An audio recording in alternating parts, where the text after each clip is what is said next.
السلام علیکم friends, welcome to کتاب نگری یوٹیوب چینل کتابوں کی نگری میں خوش آمدید۔ میں ہوں آپ کی ہوسٹ اقرا یاسین اور آج میں آپ کے لیے لے کر آئی ہوں زہرا فاروق حسن کے قلم سے تحریر کردہ ناول تیرے عشق کی مجھ کو عادت ہے کہ ایپیسوڈ نمبر 42 کو لے کر۔ اس ایپیسوڈ کو سٹارٹ کرنے سے پہلے جلدی سے کیجیے چینل کو سبسکرائب، ویڈیو کو لائک اور کلک کر لیجیے بیل آئیکن کو۔ اب آتے ہیں ایپیسوڈ کی جانب۔ اماں جان، میں نے ایک فیصلہ کیا ہے۔ آپ سب لوگ میرے ساتھ شہر چل رہے ہیں اور اس فیصلے پر میں کوئی بحث نہیں سنوں گا۔ اسلان اماں جان کے پاس بیٹھا ان کے ہاتھ تھامے ہوئے انہیں اپنے فیصلے سے آگاہ کر رہا تھا۔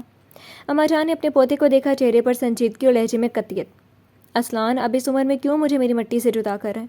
وہ بہت تھکی تھکی سی نظر آ رہی تھی، سب راضی تھے ایک سوائے ان کو چھوڑ کر۔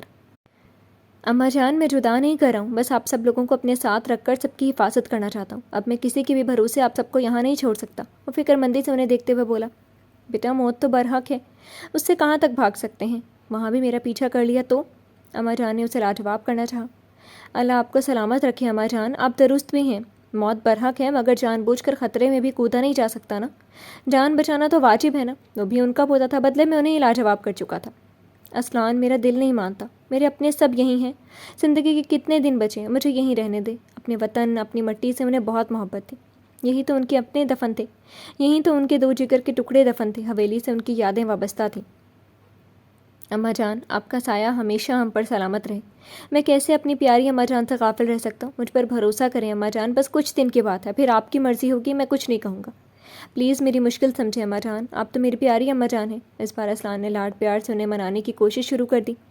انہوں نے پوتے کی طرف دیکھا، پھر ہار مان کر ہاں میں سر ہلا دیا تو اسلان ہلکا پھلکا سا ہو کر ان سے لپٹ گیا۔ محبت کے اس مظاہرے پر اماں جان نہال تھی ہو کر اسے خود سے لپٹا چکی تھی۔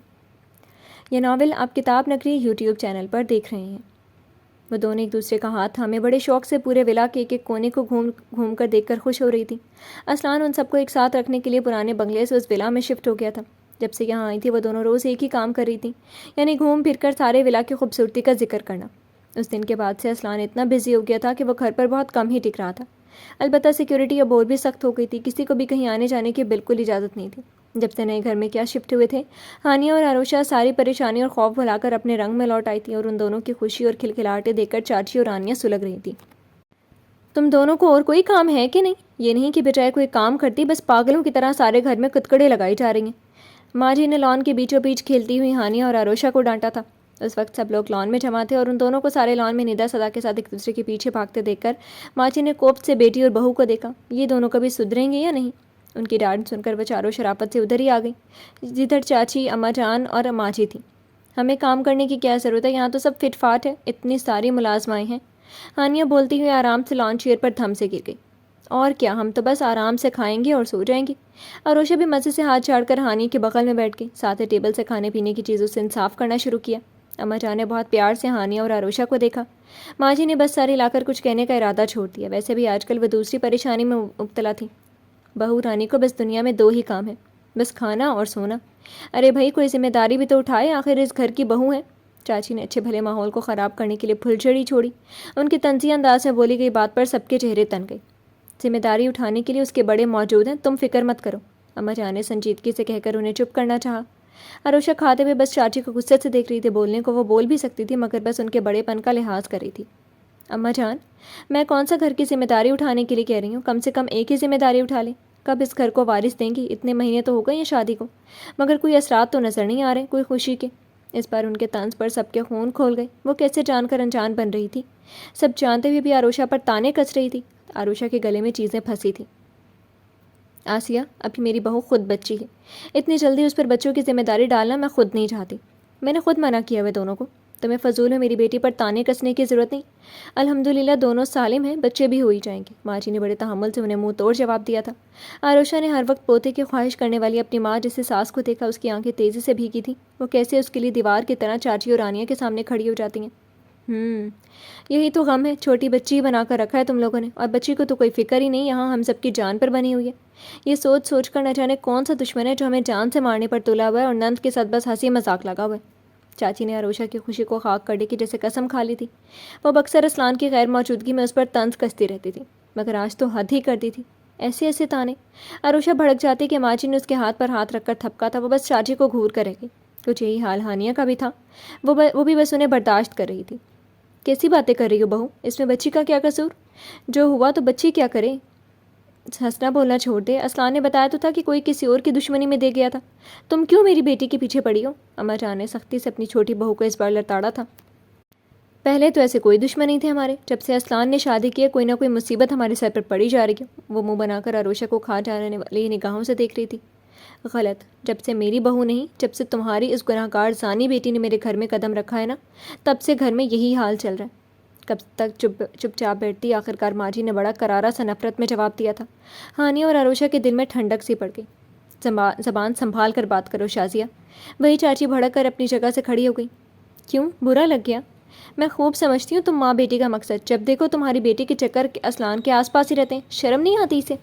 تائی امی، میری چکر تو آپ کو بہت نظر آتے ہیں، دن رات مجھ پر نظر رکھنے کے بجائے آپ ذرا اپنی بیٹی پر نظر رکھیں، وہ کیا کرتی پھر رہی ہے، اس کی تو آپ کو خبر ہی نہیں ہے۔ اچانک سے نہ جانے کدھر سے سب سنتی آنیہ نے وہاں آ کر تان سے اپنی تائی کو دیکھتے ہوئے کہا۔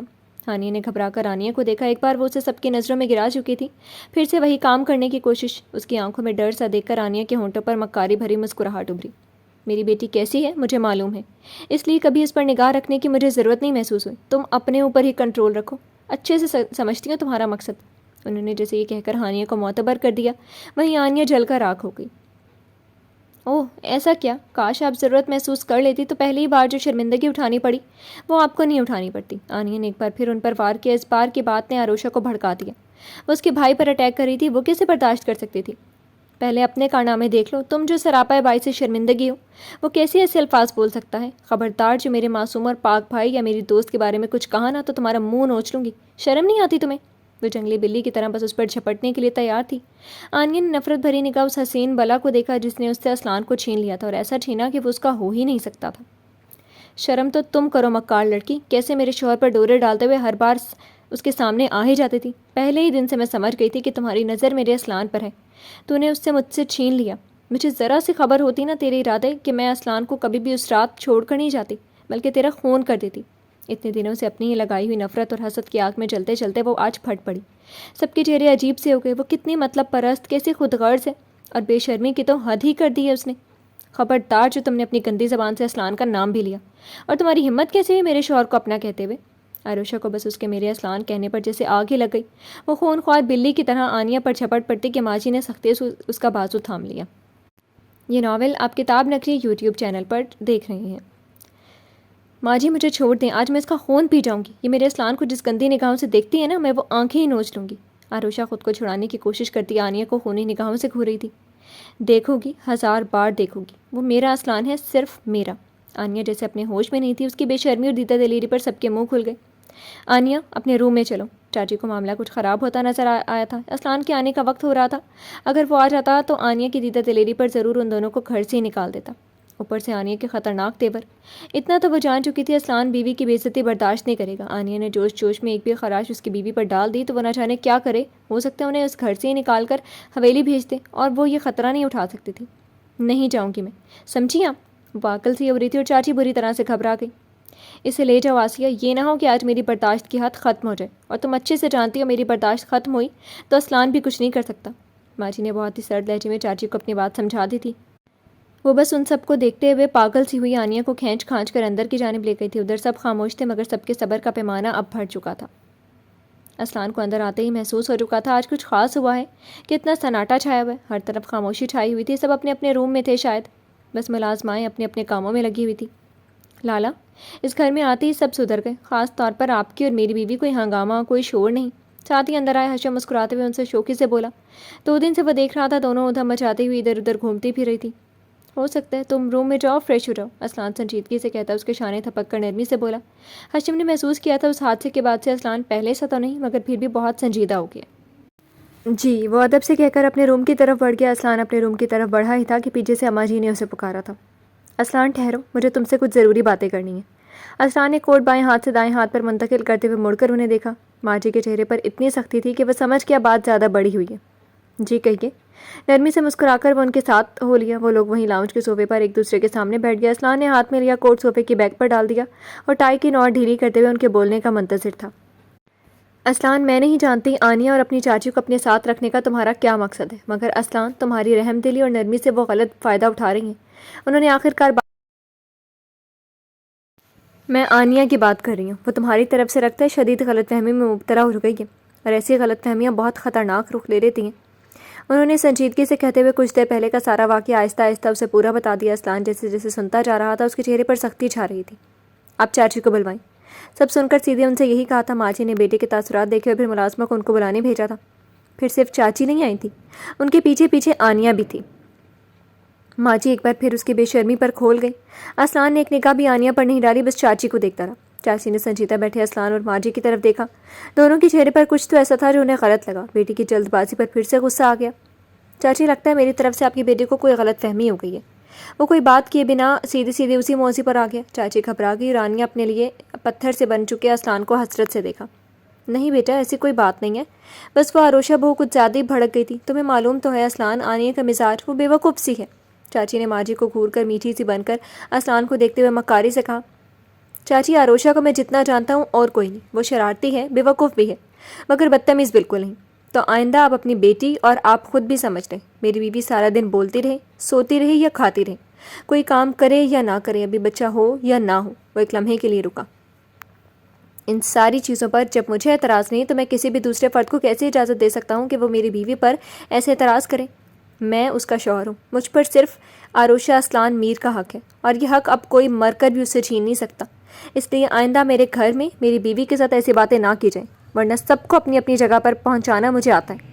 لاؤنج میں جیسے سناٹا سا چھایا ہوا تھا، بس اسلان کی آواز گونج رہی تھی۔ لگاتار اپنی آنکھوں میں سرد سے کاٹ لیے انہیں ایسے دیکھ رہا تھا کہ چاچی کو اس کی آنکھوں میں دیکھنا مشکل سا لگا۔ زبان سے تالو سے چپکی کے صفائی دینا بھی یاد نہیں رہا۔ امید کرتا ہوں اب آپ ضرور سمجھ گئی ہوں گی۔ وہ اسی سختی سے چاچی سے کہہ کر صوفے سے اٹھ گیا اور صوفے کے بیگ سے اپنا کوٹ اٹھایا اور ٹیبل سے موبائل اور مڑ کر اپنی اسی مخصوص شاہانہ چال سے چلتا سیڑھیوں کی طرف بڑھ گیا۔ جاتے ہوئے اسلان کی پشت کو آنیا اب بھی اسی حسرت سے دیکھ رہی تھی جو دن بہ دن اس کے دل میں بڑھتی ہی جا رہی تھی۔ اپنے روم میں آتے ہی اسلان کی پہلی نظر بیڈ پر تکیہ منہ پر رکھے اوندھی پڑی آروشہ پر پڑی تھی۔ اسے دیکھتی ہے اسلان کو اپنی ساری ٹینشن، ساری فکریں ختم ہوتی لگی تھی۔ تنے میں اعصاب ڈھیلے پڑ گئے، دل و جاں میں سکون سا اترا تھا۔ وہ قدم قدم چلتا بیڈ تک آیا تھا۔ السلام علیکم، مسکراتے ہوئے اپنی خوبصورت آواز میں اس نے سلام کیا اور کوٹ وہیں ایک طرف تکیے پر ڈال کر وہ موبائل سائڈ ٹیبل پر رکھ کر وہ وہی آروشہ کے پہلو کے پاس بیٹھ گیا۔ ایک ہاتھ بستر پر ٹیک کر اس نے آروشہ کو اپنے گھیرے میں لے لیا۔ آج سلام کا جواب بھی نہیں دینا کیا آپ کو؟ پیار میں گندے لفظ اور ویسے ہی پیار چھلکاتی آنکھیں۔ ایک ہاتھ سے اس کا سر ہولے سے چھوا۔ وعلیکم السلام۔ تکیے کے اندر سے جواب دے کر وہ سیدھی اوپر چت لیٹ گئی۔ خفا آنکھیں اسلان کے چہرے پر گاڑ دیں۔ اسلان کی نگاہیں وارفتگی سے اس کے چہرے کے ہر نقش پر طواف کرنے لگی۔ روٹھی روٹھی سی وہ اسے سب بھلا کر اپنی طرف کھینچ رہی تھی۔ اسلان کے لیے تم کیا ہو وہ خود نہیں بتا پائے گا۔ اسی طرح سے ایک ہاتھ بستر پر ٹیک کے وہ اس کے گردن پر جھکا تھا۔ آروشہ کی مسحور کن خوشبو اپنی سانسوں میں اتارتا وہ اس کی شہرک کو شدت سے چوم کر پھر سے سیدھا ہو گیا۔ انہی پلوں میں وہ بس سانسیں روکے اس کی محبت کی شدت محسوس کرتی رہی تھی۔ اب بتاؤ میری پیاری سی بیوی ناراض کیوں ہے؟ ایک ہاتھ اس کے بالوں کو چھوتے ہوئے اس نے مسکرا کر پوچھا۔ آروشہ کوئی جواب دیے بغیر بس کچھ دیر ایسے ہی لیٹی روٹھی روٹھی اسے دیکھتی رہی، مگر اسلان اسے دوبارہ اس کی ناراضگی کی وجہ پوچھنے کی بجائے اب کھویا کھویا بس اپنے ہاتھ کی انگلیوں سے کبھی اس کے بالوں کو چھوتا، کبھی اس کے گالوں کی نرمی محسوس کرتا اسے چھو رہا تھا۔ آروشہ اس بار ناراضگی جتانے کے لیے اس کا ہاتھ جھٹک کر اٹھ کر بیٹھ گئی۔ مل گئی آپ کو فرصت، آج میرے سونے سے پہلے ہی آپ تشریف لے آئے۔ بھرپور ناراضگی کا اظہار کرتے ہوئے وہ اسلان کے مسکراتے چہرے کو خفگی سے دیکھ رہی تھی۔ یہ ناول آپ کتاب نگری یوٹیوب چینل پر دیکھ رہے ہیں۔ کام کا لوڈ زیادہ تھا اس لیے لیٹ ہو جاتا تھا، اور جب تک گھر آتا تھا تو تم سو جاتی تھی اور تمہیں ڈسٹرب نہیں کرنا چاہتا تھا، تو اس لیے 2-4 دن سے فرصت نہیں ملی بیبی گرل کی ناراضگی کی وجہ پوچھنے کی۔ اپنے سے کچھ دوری پر بیٹھی آروشہ کے ہاتھوں کو اپنے ہاتھ میں لے کر وہ باری باری اپنی آنکھوں سے لگاتا اتنی محبت سے بولا کہ آروشہ کی ساری ناراضگی دھواں بن کر اٹھ گئی۔ 2-4 دن؟ پورے 1 ہفتے سے آپ کا فرصت نہیں، ڈھنگ سے بات بھی نہیں کی مجھ سے۔ ناراضگی دور ہو گئی تو وہ خود اس کے قریب کھسک آئی اور اس کے گلے میں ڈھیلی ہو گئی ٹائی کی نوٹ کھولنے لگی۔ محبوب کی تو ہر ادا جان لیوا ہے۔ اسلان سوچ کر مسکراتے ہوئے اپنے قریب ہو گئی۔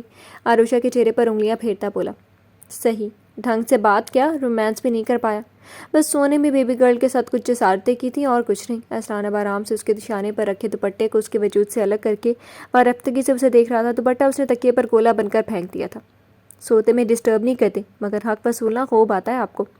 اسلان کی نگاہوں کی بے باکی سے گھبرا کر وہ ٹائی نکال کر وہ دور ہٹنے لگی کہ اسلان نے اسے اپنی باہوں میں بھر کر اپنی طرف کھینچ لیا۔ حق؟ کیا بات کرتی ہو، بس چھوٹی چھوٹی گستاخیاں کی تھی، حق وصولنے کا تو تم موقع ہی نہیں دیتی۔ شوہر کے بنا نیند کی آغوش میں جانا اچھی بات ہے کیا میری جان؟ اپنی نگاہوں میں آروشہ کے حیا آلود دھوتے چہرے کو بھرے ہوئے اس کی خوبصورت آواز میں محبت کی مدہوشی کھلی تھی۔ آپ کہنا چاہتے ہیں میں اچھی بیوی نہیں ہوں؟ اس کی بات کا اس نے الٹا ہی مطلب سمجھا تھا۔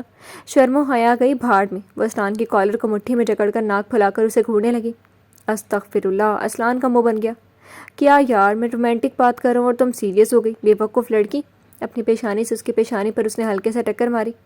اف! آروشا نے جیسے ہی اپنی پیشانی سے لانی چاہیے، اسلان نے اس سے پہلے ہی وہاں اپنے لب رکھ کر اس کی چوٹ کے اثرات کو زائل کر دیا۔ مارتے کیوں ہیں؟ غصہ فوراً اتر گیا اور مٹھی میں جکڑے کالر کو چھوڑ کر وہ اس کے کالر کو پیار سے درست کرنے لگی۔ بہت اچھا لگتا ہے، تمہارے معاملے میں کچھ جنونی سجو ہوں۔ اسلان نے شوقی سے اس بار اس کے گال پر جھک کر ہلکے سے دانت گاڑے تھے۔ اسلان ایسا کرے مجھے کھا ہی جائیں۔ اس کے تپ کر کہنے پر اسلان کو ہنسی آئی تھی۔ وہ غصہ ہو کر اس کے ہنستے چہرے کو دیکھ رہی تھی۔ برداشت کرنے کی عادت ڈالو، میرا پیار جتانے کا انداز ایسا ہی ہے۔ اپنی بات کہہ کر اس نے باری باری آروشا کے پھولے گالوں کو چوما تھا۔ اچھی بیویاں ایسے شوہر کو کچا چبانے کے لیے گھورتی نہیں ہیں۔ وہ ہنستے ہوئے اس کی ناک چٹکی میں دبا کر شرارت سے بولا، پھر وہی بات، آپ بھی مانتے ہیں نا کہ میں اچھی بیوی نہیں ہوں نا؟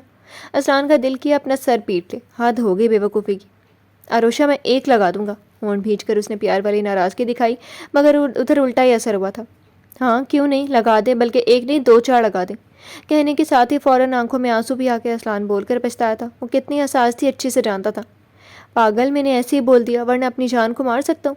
میں تو بس پیار سے ماروں گا تمہیں۔ اس کے آنسو صاف کرتے ہوئے پیار سے بول کر وہ شوق ہوا۔ دیکھ لیں، خود ہی کہہ رہے ہیں مارنے کی بات۔ ایک بار کہتے ہیں تم میری زندگی ہو، میرا سکون ہو، اور اسی زندگی کو مار پیٹ کر اس کا سکون خراب کریں گے۔ وہ اسے اپنا آپ چھڑا کر دور ہٹتی روتی ہوئی بڑبڑ کر رہی تھی۔ اسلان بس نچلا لب دانتوں سے دباتا اپنی بے وقوف ترین بیوی کو گھور رہا تھا، جس نے رومانٹک سین کو پوری طرح سے بگاڑ کر ٹریجڈی سین میں تبدیل کرتے ہوئے رونے کا شغل چالو کیا ہوا تھا۔ آج چاچی نے بھی میری اتنی انسلٹ کی، اتنا کچھ کہا مجھ سے، پوری بے عزتی کر ڈالی۔ بولی بچی بنی رہتی ہو، کوئی ذمہ داری نہیں اٹھاتی۔ جب سے آئی ہو بس اس گھر میں حادثے ہی ہو رہے ہیں، اور اس آنیا باجی نے بھی میرا موڈ غارت کیا ہوا ہے، اوپر سے آپ بھی۔ وہ روتے ہوئے شکوہ کر رہی تھی۔ اسلان کو اب سمجھ میں آیا کہ وہ کس بات سے اتنی حساس ہو گئی۔ بے وقوف سی، بہت زیادہ معصومیت سے بھری اس کی زندگی اتنی حساس بھی تھی۔ اچھا رو مت، اٹس مائی مسٹیک۔ وہ محبت سے اس کا بازو کھینچ کر اپنے بازوؤں میں اسے لینے کی کوشش کرنے لگا۔ آروشا لگاتار اپنے آپ کو چھڑاتی ہوئی دور ہٹ رہی تھی۔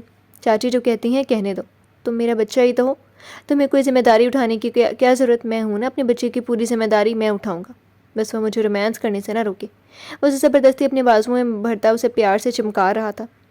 یہ ناول آپ کتاب نگری یوٹیوب چینل پر دیکھ رہے ہیں۔ میں بچی نہیں ہوں، سمجھے، اور مجھے نہیں کرنا رومانس۔ وہ کسی صورت میں بھی اپنے ناراضگی ختم نہیں کرنا چاہتی تھی۔ خود کو چھڑانے کی کوشش اب بھی جاری تھی۔ روشا میری جان، مجھے معلوم ہے تمہیں بہت برا لگا، ماں جی نے بتایا مجھے، میں سمجھا کر آیا ہوں چاچی کو، وہ کبھی بھی کچھ نہیں کہیں گے اب تمہیں۔ اسلان اس کے سر کو چومتے ہوئے نرمی اور پیار سے کہہ رہا تھا۔ اپنے ہر عمل سے وہ آروشا کے دل پر چاچی کی باتوں سے لگی چوٹ کو دور کرنے کی کوشش کر رہا تھا۔ اسلان، مجھ سے نہیں برداشت ہوتا اب، وہ جب دیکھو کچھ بھی کہہ دیتی ہیں، آپ کے سامنے تو میٹھی بنی رہتی ہیں اور ایسے ہر وقت۔ اس بار وہ اسلان کے چہرے کو دیکھتے ہوئے نم آواز میں کہہ رہی تھی۔ بچے والا تانا اسے زیادہ لگ گیا تھا۔ آئی نو، کچھ دن برداشت کر لو۔ اسلان کو اس کی بات پر یقین تھا، مگر کچھ مجبوری تھی، اس لیے وہ اسے پیار سے منانے کی کوشش کر رہا تھا۔ نہیں برداشت کروں گی، بس آپ کیا آپ دیکھو آروشا، کوئی فضول کی ضد مت کرنا، میں فی الحال تمہاری کوئی ضد نہیں مانوں گا۔ اس بار اسلان نے اسے سختی سے ٹوک دیا۔ فضول سی ضد؟ میری ضد تو آپ کو فضول ہی لگے گی، پہلی بیوی کی ساری ضد بڑے پیار سے مانتے تھے۔ وہ زیادہ پیاری تھی نا آپ کو، بلکہ اب بھی ہے، اسی سے محبت کرتے ہیں نا، تبھی تو سینے سے لگا کر گھر میں لے آئے، اور مجھے لگتا ہے بہت جلد آپ اسے اسی روم میں بھی لے آئیں گے۔ پیاری ہے جو وہ، بالکل میں کہہ رہی ہوں، لے آئیں اسے ابھی اسی روم میں، اور پھر کریں اسے رومانس۔ اور آروشا غصے سے بولی تو بولتی چلے گی، مگر کیا بولتی ہے جو اسے کبھی نہیں بولنا چاہیے تھا۔ اسلان کے جبڑے تن گئے، آنکھوں میں خون سا اتر آیا۔ اتنی محبت کے باوجود بھی ایسا شک؟ اس نے ایک جھٹکے سے اسے اپنے بازوؤں سے آزاد کرتے ہوئے آروشا کو دور دھکیلا تھا۔ وہ اتنے زوردار دھکے سے وہیں بستر پر الٹ گئی۔ آروشا کو فوراً احساس ہو کہ انجانے میں وہ کیا کر بیٹھی ہے۔ بلا سوچے سمجھے اس کی زبان چل گئی تھی، اور نتیجے میں اب اسلان کی ناراضگی اس کی جان نکال گئی تھی۔ تیزی سے سیدھے ہوتے ہوئے اس نے اسلان کی خون اترتی سرخ آنکھیں دیکھیں۔ تم سب عورتیں ایک جیسی ہوتی ہو، شکی اور محبتوں کو نہ سمجھنے والی، بس اپنی فیلنگز، اپنی ذات ان کے لیے اہم ہوتی ہے۔ تم لوگوں کو شوہر نہیں، کتا چاہیے ہوتا ہے جو تم ہلاتا بس تم لوگوں کے آگے پیچھے پھرے، ہر غلط صحیح بات پر لبیک کرے، ہے نا؟ وہ غصے سے کھولتا ہوا بیڈ پر ساکت سے بیٹھی آروشا کو دیکھتے ہوئے اپنے دل میں لگے زخموں کی وجہ سے ایسے سنگین باتیں بولا تھا۔ آروشا کی آنکھوں میں خوف سا اتر آیا تھا۔ وہ پہلے جیسا اسلان لگ رہا تھا، صفاق، بے رحم، چوٹ کھایا ہوا مرد۔ آروشا بیڈ سے چپکی اسے اپنے اوپر چلاتے ہوئے دیکھ رہی تھی۔ میں اسلان میر ہوں، تم لوگوں کا خریدا ہوا غلام نہیں۔ میرے بھی کچھ جذبات ہیں، میری بھی کچھ خواہشات ہیں، مجھے بھی درد ہوتا ہے۔ ہر کوئی میرے جذبات، میری ذات سے کھیلے، اب میں بالکل برداشت نہیں کروں گا۔ اور تم، اس نے اسے انگلی دکھائی. تم بھی وہی کام کرو. یہ تو بالکل برداشت نہیں کروں گا. آئندہ سے زبان سنبھال کر مجھ سے بات کرنا. اور اب اگر اس عورت کا نام بھی میرے سامنے لیا تو زبان کاٹ کر پھینک دوں گا. مجھے گونگی بیوی منظور ہوگی مگر زبان چلانے والی نہیں. وہ انگلی اٹھائے لہو رنگ آنکھوں سے آروشا کو ایسی برفیلی آواز میں بولا کہ آروشا نے خوف سے فوراً جلدی جلدی تائید میں سر ہلا دیا. اسلان نے دانت پر دانت جما کر پہلے آنکھیں بند کر کے اپنے بالوں میں انگلیاں پھنسائیں. پھر چند گہری سانس لے کر خود پر کنٹرول کرتا وہ فرش جوتوں تلے رونتا ڈریسنگ روم میں گھس گیا. اور وہ جو ڈر کر ساکت بیٹھی تھی گھٹنوں میں چہرہ چھپا کر پھوٹ پھوٹ کر روئی تھی.